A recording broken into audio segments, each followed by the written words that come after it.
Evening সবাই কেমন আছো? তো আজকের ভিডিওতে আমি হিস্ট্রি থেকে যে সিলেবাসে যে আছে বাংলায় ব্রিটিশ শক্তির ক্ষমতা লাভ, সিলেবাসে সেম টু সেম এইভাবে নেই মনে হয়, আছে মনে হয় ইংরেজি ইস্ট ইন্ডিয়া কোম্পানির প্রতিষ্ঠা এমন কিছু একটা মনে হয় আছে। আমি সিলেবাসটা হারাই লাইছি, তোমরা একটু মিলাইয়া দেখবা। যাই হোক, মানে আমি ইংরেজি ইস্ট ইন্ডিয়া কোম্পানির যে প্রতিষ্ঠা বা রাজত্ব ওইটা আমি সিরাজউদ্দৌলার থেকেই পড়ছি, মানে সিরাজউদ্দৌলার থেকে স্টার্ট করছি। আমি আজকে তোমরার সঙ্গে এই টপিকটা পুরাটাই তোমার সঙ্গে আলোচনা করুম। তোমরা অনেকে কইতাছো রাজু শেঠের বইয়ের কোনান থেকে কী পড়বা, সবটাই দেখায় দেওয়ার লাগে। তো আমার কাছে সিলেবাসটা আসিল না। আজকে একটা ছোট বোন আমার মেসেঞ্জারে সিলেবাসটা ফাটাইছে, খুব মানে অনুরোধ করতেছে যে দিদি একটু রাজু শেঠের বইয়ের থেকে সিলেবাসটা বুঝাইয়া দাও। তো আমি নেক্সট ভিডিওতে সিলেবাসটা পুরোটাই তোমরা বুঝাইয়া দেবো, যেহেতু সিলেবাসটা আমার দিছে। তো এই যে ইস্ট ইন্ডিয়া কোম্পানি, আমি ইতিহাস থেকে কোন কোন টপিকটা দিছি তোমরা কোন যেগুলো দিনাই পুরাটাই তোমরা সঙ্গে নেক্সট ভিডিওতে আমি আলোচনা করে দেবো। প্রথম দিকে সব কটাই মোটামুটি আমি দিয়া দিছি। সুফি আন্দোলন আর ভক্তি আন্দোলন ওই টপিকটা রয়ে গেছে, ওইটাও আমি দিয়া দেবো।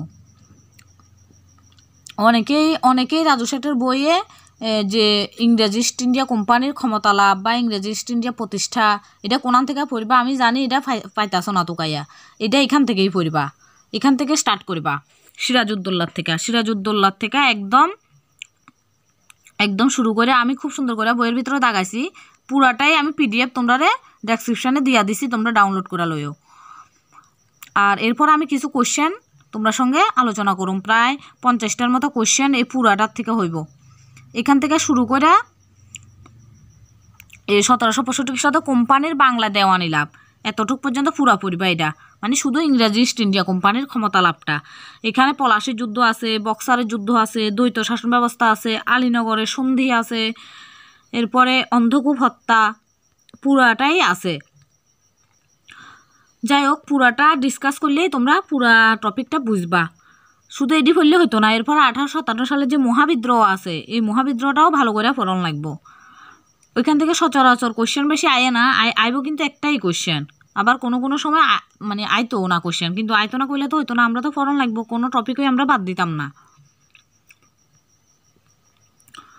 তো যখন ইংরেজি ইস্ট ইন্ডিয়া কোম্পানি ভারতবর্ষে ক্ষমতা লাভ করছে কখন থেকে, তার আগে বাংলায় নবাবেরা শাসন করত। তো 1765 খ্রিস্টাব্দে নবাব আলীবর্দী খাঁ পুত্রক অবস্থায় মারা গেলে তার মৃত্যুর পর স্নেহে দহিত্র সিরাজউদ্দৌলা 21 বছর বয়সে বাংলার মসনদে বসেন। তাহলে সিরাজউদ্দৌলা কত সালে বাংলার মসনদে বসেন? 1765 খ্রিস্টাব্দে। পুরা সব কিছু পড়বা না, এখান থেকে জাস্ট মেইন কি ঘটনা এটি একটু ভালো করে পড়বা। সিরাজের সমকালীন, অর্থাৎ সিরাজ যখন মানে বাংলার নবাব ছিলেন তখন কলকাতার গভর্নর ছিলেন ড্যাক সাহেব। আমার বইয়ের ভিতরে আমি খুব সুন্দর করে দাগায় পড়ছি, তোমরা ওই লাইনগুলোই ভালো করে পড়বা, প্লাস আমি কোশ্চেনও দিয়ে দেবো। তো সিরাজউদ্দৌলা যখন বাংলার নবাব হন তখন তিনি 1756 খ্রিস্টাব্দে কলকাতা অভিমুখে অগ্রসর হন। তিনি কলকাতার পোর্ট উইলিয়াম দুর্গ দখল করে কলকাতার নাম রাখেন আলীনগর। আর সিরাজউদ্দৌলার সেনাপতি কে ছিলেন? মানিক চাঁদ। সিরাজউদ্দৌলার সঙ্গে অনেকেই বিশ্বাসঘাতকতা করছে, মীর জাফর, মীর কাসিম, সবাই তারা বিশ্বাসঘাতকতা করছিল। তো সিরাজ যখন কলকাতার পোর্ট উইলিয়াম দুর্গ দখল করছে তখন কলকাতার নাম হয় কি? আলীনগর। আর সিরাজউদ্দৌলার সেনাপতি ছিলেন মানিক চাঁদ। এই যে সিরাজউদ্দৌলা যে বাংলার নবাব মানে হয়েছিল তখন তার বিরুদ্ধে আবার দুইজনে মানে খুব সিরাজউদ্দৌলার বিরুদ্ধে দুইজন খুব ষড়যন্ত্র করেছিল। তারা ছিল ঘসেটি বেগম আর ওই আলীনগর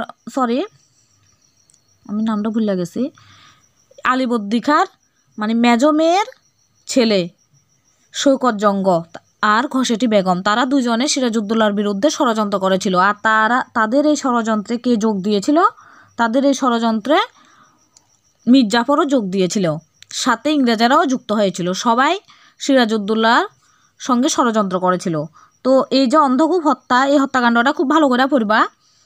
এটা 146 জন ইংরেজকে একটা 18 ফুট লম্বা এবং 14 ফুট 10 ইঞ্চি চওড়া মাপের একটি ক্ষুদ্র কক্ষে বন্দী করা হয়েছিল। আর সেখানে শ্বাসরুদ্ধ হয়ে 123 জন বন্দীর মৃত্যু হয়। ইংরেজ কর্মচারী হোলওয়েল এই ঘটনাকে অন্ধকূপ হত্যাকাণ্ড নামে আখ্যা দেন। এই অন্ধকূপ হত্যাটা একটু পড়িবা। আর যখন সিরাজউদ্দৌলা কলকাতা দখল করেন তখন কলকাতার ভারপ্রাপ্ত কে ছিলেন? হোলওয়েল সাহেব। হোলওয়েল সাহেব তখন কলকাতার ভারপ্রাপ্ত ছিলেন। আর ইংরেজ গভর্নর ছিলেন ড্রেক সাহেব। এরপরে সিরাজউদ্দৌলার সঙ্গে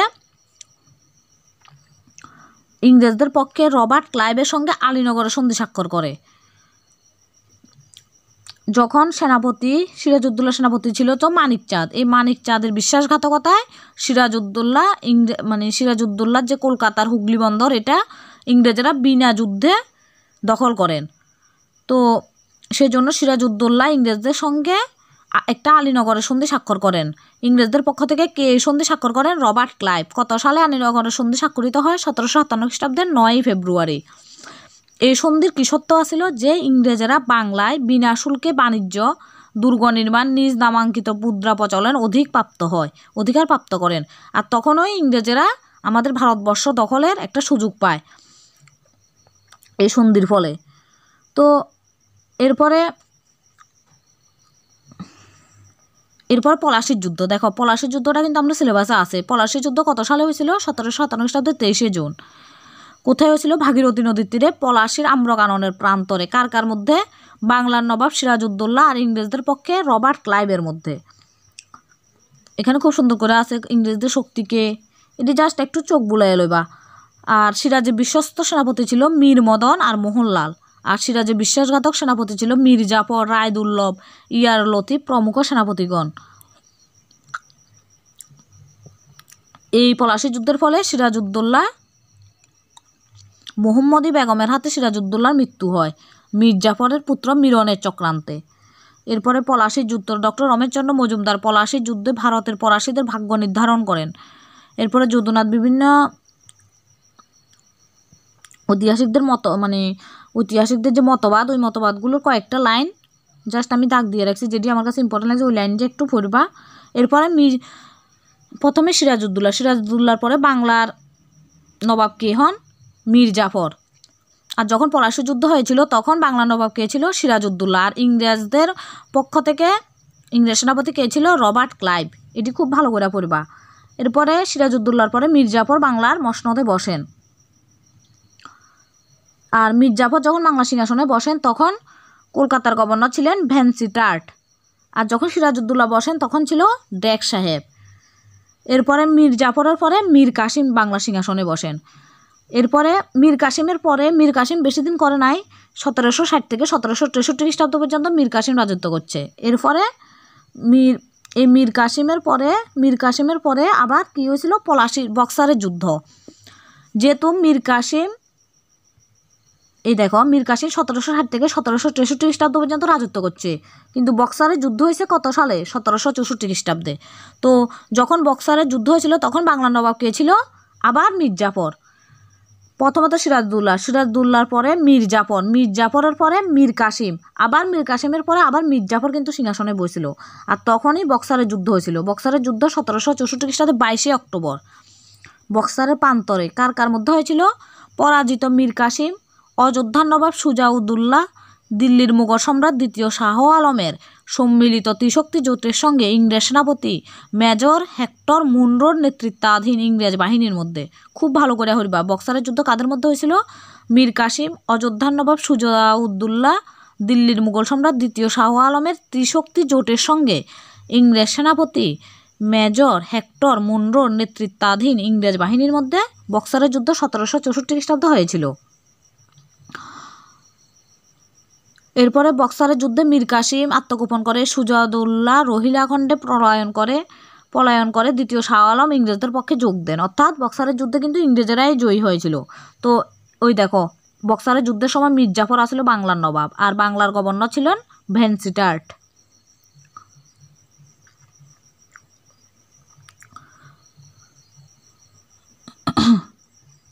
এরপরে 1762 খ্রিস্টাব্দে কোম্পানির বাংলা দেওয়ানি লাভ। যখন কোম্পানির মানে দেওয়ানি লাভ হয়েছিল, যখন কোম্পানি দেওয়ানি লাভ করছিল তখন বাংলার গভর্নর কে আসছিল? Robert Clive. তিনি লর্ড উপাধি গ্রহণ করে দ্বিতীয়বার বাংলার গভর্নর হয়ে ভারতে আসেন।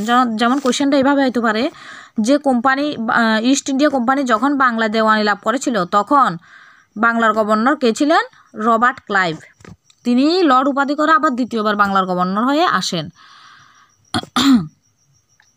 দেওয়ানি লাভটা পড়বা। দেওয়ানি লাভের মধ্যে কী কী সত্য আছিল? এলাহাবাদের একটা দ্বিতীয় সন্ধি স্বাক্ষরিত হয়েছে। আর দেওয়ানি লাভের সময় বাংলার নবাব ছিলেন নজমউদ্দৌলা। এরপরে দ্বৈত শাসন ব্যবস্থা। রবার্ট ক্লাইভ দ্বৈত শাসন ব্যবস্থার প্রবর্তন করেন। আর বাংলার গভর্নর ওয়ারেন হেস্টিংস দ্বৈত শাসনের বিলোপ ঘটান। তাহলে দ্বৈত শাসন ব্যবস্থা কে প্রবর্তন করেন? Robert Clive. আর দ্বৈত শাসন ব্যবস্থার বিলোপ করেন বাংলার গভর্নর ওয়ারেন হেস্টিংস। এটি আছে ইংরেজদের ইস্ট ইন্ডিয়া কোম্পানির যে মেইন মানে সূচনাটা কিভাবে হয়েছিল, এখান থেকেই সিরাজউদ্দৌলা থেকে প্রথম সূচনাটা হয়েছিল। তো এখান থেকে সচরাচর কোয়েশ্চেন কিন্তু আয়ে না, কিন্তু না এলেও আমরা ঘটনাটা একটু জানান লাগবো। এটি জাস্ট যেহেতু বক্সারের যুদ্ধ, পলাশির যুদ্ধ, এটি কিন্তু সিলেবাসে উল্লেখ করানো আছে। সেহেতু এটি পড়তে গেলে সিরাজউদ্দৌলা, মীর জাফর, মীর কাসিম, পলাশির যুদ্ধের সময় কে বাংলা নবাব ছিল, কে ইংরেজদের পক্ষে কে গভর্নর ছিল, এরপর বক্সারের যুদ্ধের সময় ইংরেজ গভর্নর কে ছিল, এরপর কত সালে দেওয়ানি লাভ হয়, দেওয়ানি লাভের যে সত্য, দ্বৈত শাসন ব্যবস্থা, অন্ধকূপ হত্যা মামলা, আলীনগরের সন্ধি কার মধ্যে স্বাক্ষরিত হয়েছে, এরপর সিরাজউদ্দৌলা কত সালে পোর্ট উইলিয়াম দুর্গ দখল করেন, কলকাতার নাম কে আলীনগর দেন। এটি খুবটা পুরা ডিটেলসটা ভালো করে কনসেপ্ট আগে ক্লিয়ার করবা। আর এখান থেকে আমি প্রায় 50টার মতো কোয়েশ্চেন নিয়ে তোমরা লগে শেয়ার করুম নেক্সট ভিডিওতে। নেক্সট ভিডিওতে আমি সিলেবাসটা তোমরা সঙ্গে আলোচনা করুম। সিলেবাসটা লাগে অনেকজনেই কইতাছ, আমি সিলেবাসটা আগে আলোচনা করুম, তারপরে আমি এখান থেকে কোয়েশ্চেন দেব। এখান থেকে এটি পড়া সারলে এরপরে 1757 সালে যে মহাবিদ্রোহটা আছে এটা পড়ুম। দেওয়ানি লাভ, দ্বৈত শাসন ব্যবস্থা, এটি আছে না, খুব ভালো করে পড়বা। এরপরে পলাশির যুদ্ধ, বক্সারের যুদ্ধ, এটির থেকে কোয়েশ্চেন কার মধ্যে হয়েছে বা কি, এটির পুরাটাই ডিটেলস পড়ন লাগবো। এখানে দ্বৈত শাসন ব্যবস্থাটাও একটু ভালো করে বুঝা লইবা। 1765 খ্রিস্টাব্দে 12ই আগস্ট ইংরেজ ইস্ট ইন্ডিয়া কোম্পানি বার্ষিক 26 লক্ষ টাকা করদানের বিনিময়ে মুঘল সম্রাট অর্থাৎ ইংরেজরা 26 লক্ষ টাকা মুঘল সম্রাট শাহ আলমের কাছ থেকে বাংলা সুভা অর্থাৎ বাংলা, বিহার, উড়িষ্যার দেওয়ানি অর্থাৎ রাজস্ব আদায় ও দেওয়ানি বিচারের অধিকার হয়। অন্যদিকে নবাবের হাতে থাকে সুভার আইন শৃঙ্খলা রক্ষা ও ফৌজদারি বিচারের দায়িত্ব। অর্থাৎ মেইন কথা হয়েছে দ্বৈত শাসন ব্যবস্থা কে জারি করেন? Robert Clive. দ্বৈত শাসন ব্যবস্থা কার মধ্যে এটা স্বাক্ষরিত হয়েছে? মুঘল সম্রাট দ্বিতীয় শাহ আলম আর ইংরেজ ইস্ট ইন্ডিয়া কোম্পানির মধ্যে এই দ্বৈত শাসন ব্যবস্থাটা।